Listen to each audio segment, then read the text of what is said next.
যোনবিলাক ল'ৰাই তোমাৰ লগত ফিজিকেল হ'ম বুলি আহে বা ফিজিকেল এট্ৰেকশ্যন লৈ কিনে আহে, তেতিয়াহ'লে সেই ল'ৰাবিলাকে তোমাক ডাইৰেক্টলিতো ক'ব নোৱাৰে, তুমি হয়তো ব্লক কৰি দিবা বা কথা নাপাতিবা বা থাৰ্কি বুলি ভাবিবা বা ফাল্টু বুলি ভাবিবা।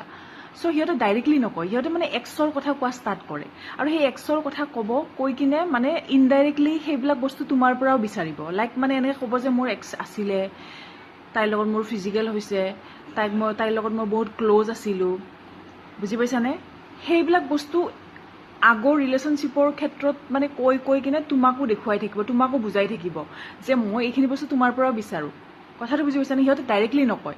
আৰু যোনে এইবিলাক বস্তু ষ্টাৰ্টিঙৰ পৰা এইবিলাক বকি থাকে গম পাবা যে 1 নম্বৰ চুতীয়া, ফাল্টু, কি ক'ম আৰু, মানে শব্দ মই প্ৰয়োগ নকৰোঁ তাতকৈ বেছি। গতিকে জানি লোৱাৰ পিছত মানে ভুল যে কৰা সেইটো কাৰণ কৈছোঁ। জানি লোৱাৰ পিছত আমি চব ছোৱালীয়ে ভুল কৰোঁ, কিন্তু এইবিলাক বস্তু আজিকালি কমন হয়, আৰু এইখিনি চবৰে মাথাত